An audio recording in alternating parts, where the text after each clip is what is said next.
রংপুরে পীরগঞ্জ উপজেলার চেরাকপুর পূর্বপাড়া বাসিন্দা মোহাম্মদ ওমর ফারুক, বয়স আনুমানিক ৪০ থেকে ৪৫ বছর। তার বাবার নাম মৃত্যু আইজাল রহমান। কিছু বছর আগে এক ভয়াবহ ট্রেন দুর্ঘটনায় ২ পা হারান তিনি। দুর্ঘটনার পর থেকে এটা হয়। তো দুর্ঘটনাটা কতদিন হচ্ছে তাও? আমাকে ১৬-১৭ বছর হচ্ছে। কিভাবে হয়েছিল?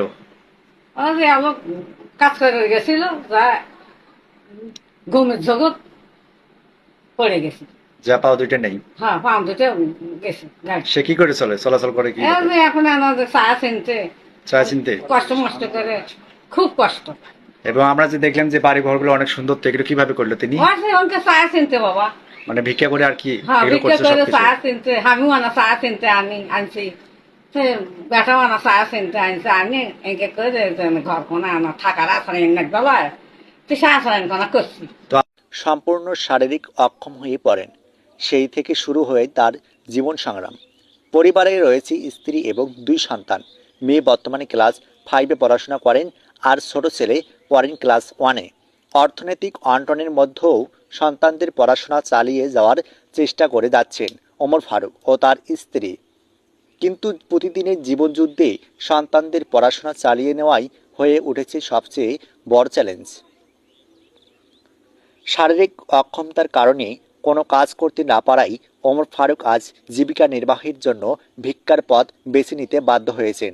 প্রতিদিন গ্রাম থেকে গ্রামে হাট বাজারে ঘুরে ঘুরে কিছু খাবার বা সামান্য অর্থ জোগাড় করেই চলছে সংসার।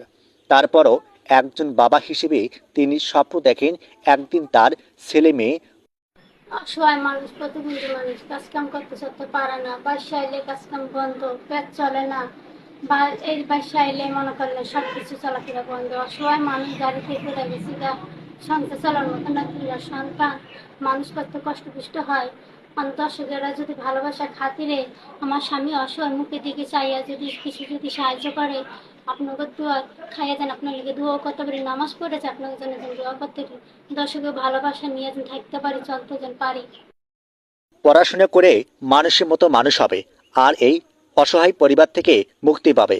এই অসহায় মানুষটির জীবনের গল্প শুধু একটি পরিবারের নয়, বরং আমাদের সমাজের নির্মম বাস্তবতার প্রতিছবি।